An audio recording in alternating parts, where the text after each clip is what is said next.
নমস্কাৰ, আজি মই নৱোদয় বিদ্যালয় বাছনি পৰীক্ষা 2022 বৰ্ষৰ কিছু কথা আলোচনা কৰিব ওলাইছোঁ আৰু লগতে এডমিট কেনেকৈ ডাউনলোড কৰিব পাৰে সেই বিষয়ে আলোচনা কৰিম।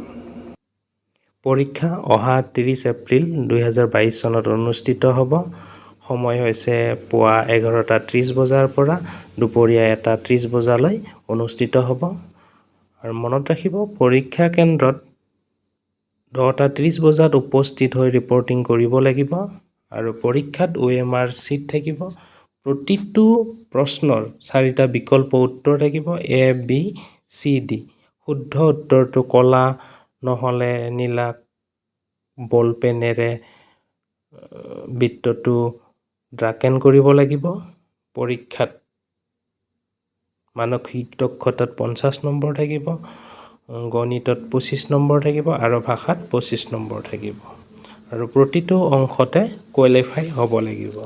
মনত ৰাখিব, OMR চিটত কোনো ধৰণৰ ইৰাজাৰ বা হোৱাইটনাৰ ব্যৱহাৰ কৰিব নোৱাৰিব। পৰীক্ষা কেন্দ্ৰত যাওঁতে মাস্ক পৰিধান কৰি যাব লাগিব, হাতত চেনিটাইজাৰ লৈ যাব পাৰে আৰু পৰীক্ষা কেন্দ্ৰত সামাজিক দূৰত্ব মানি চলিব লাগিব। এতিয়া এডমিট কাৰ্ড কেনেকৈ ডাউনলোড কৰিব পাৰি তাৰ বিষয়ে আলোচনা কৰিম। ক্ৰম ব্ৰাউজাৰলৈ যাব আৰু গুগল পেজটো খুলিব, তাত টাইপ কৰিব JNV, তাৰপিছত চাৰ্চ কৰিব। চাৰ্চ কৰাৰ লগে লগে প্ৰথম লিংকটো আহিব, নৱোদয় বিদ্যালয় সমিতি, তাত ক্লিক কৰিব।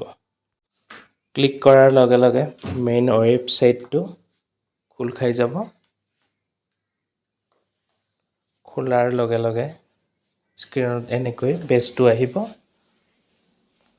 ইয়াতে 2 নম্বৰ লাইনটো চালে ওপৰত দেখিবলৈ, please click here for downloading the admit card for class 6, তাত ক্লিক কৰিব।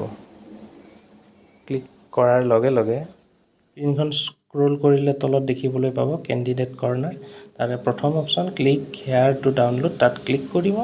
ক্লিক কৰাৰ লগে লগে এটা পেজ আহিব, ষ্টুডেণ্ট লগইন থাকিব, তাত ষ্টুডেণ্টৰ ৰেজিষ্ট্ৰেশ্যন নাম্বাৰ টাইপ কৰিব লাগিব, ডেট অফ বাৰ্থ টাইপ কৰিব লাগিব।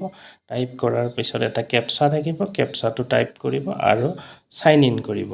চাইন ইন কৰিলে কংগ্ৰেচুলেশ্যন আহিব, তাত তলত থাকিব click hair to download admit card, তাত ক্লিক কৰিলে এডমিট কাৰ্ডখন পাই যাব।